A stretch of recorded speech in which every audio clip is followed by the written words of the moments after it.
एक बार की बात है, एक छोटे से गांव में एक आदमी रहता था। उसके घर के पास में एक पहाड़ था, जहां पर वो रोज सुबह जाता। उस पहाड़ पर थोड़ी देर के लिए वो बैठता, फिर वापस आ जाता। तो रोज की तरह वो सुबह सुबह जा रहा था।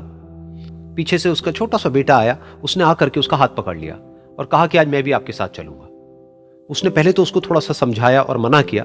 कहा कि जो रास्ता है वो बहुत ही छोटा है और चढ़ाई बहुत ज्यादा है, तो तुम मेरे साथ नहीं चल पाओगे।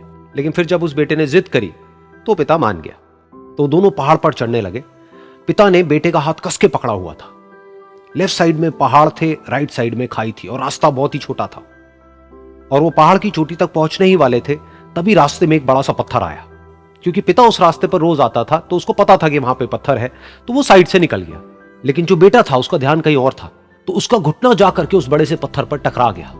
तो फिर उस बच्चे के मुंह से एक चीख निकली।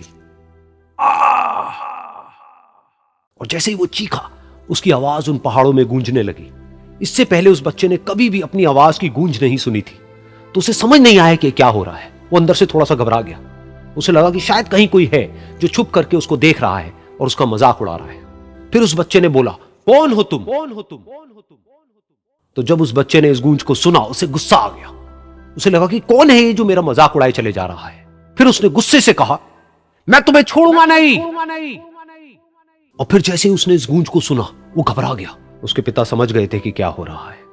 उसने अपने पिता का हाथ कस के पकड़ लिया और उनसे पूछा, कौन है ये जो मुझे इतना तंग कर रहा है? कौन है ये जो मुझे इतना डरा रहा है? तो उसके पिता थोड़ा सा मुस्कुराए और उन्होंने खाई की तरफ देखा और जोर से बोला, मैं तुमसे बहुत प्यार करता हूं। ये सुनकर वो बच्चा हैरान हो गया। उसे समझ नहीं आया कि हो क्या रहा है, कि वही इंसान जो उसका मजाक उड़ा रहा है और उसको तंग कर रहा है, वो उसके पिता को बोल रहा है कि मैं तुमसे बहुत प्यार करता हूं। तो उसके पिता ने अपने बेटे को देखा और वो समझ गए कि उसके मन में क्या चल रहा है। और फिर दोबारा उन्होंने बोला, तुम बहुत अच्छे हो। और ये सुनकर उनका बेटा भी थोड़ा सा मुस्कुराया और पूछा अपने पिता से कि ये क्या हो रहा है। और फिर उसके पिता ने अपने बेटे को समझाया, ये जो आवाज तुम सुन रहे हो ना, ये किसी और की नहीं है, ये तुम्हारी ही आवाज है जो कि पहाड़ों में गूंज रही है। और तुम्हें अपनी ही आवाज सुनाई दे रही है। जैसा तुम बोलते हो ठीक वैसा ही तुम्हें सुनाई देता है। अगर तुम गुस्से से कुछ कहोगे तो पलट करके जो आवाज आएगी उसमें भी गुस्सा होगा। लेकिन अगर तुम कुछ अच्छा कहोगे तो वो आवाज भी अच्छी होगी। बिल्कुल इसी तरह से हमारी जिंदगी में भी होता है। जैसा तुम अपने मन में इस जिंदगी के बारे में सोचते हो, ये जिंदगी तुम्हारे लिए बिल्कुल वैसी ही हो जाती है। अगर तुम मन ही मन अपने आप को ये बोलते रहोगे कि मेरी जिंदगी तो बहुत ही बुरी है, तो तुम्हारी जिंदगी सच में बुरी हो जाएगी। और अगर तुम अपनी जिंदगी से प्यार करोगे तो तुम्हारी जिंदगी भी तुमसे प्यार करेगी।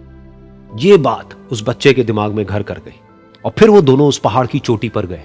लेकिन बच्चे के दिमाग में यही बात घूम रही थी।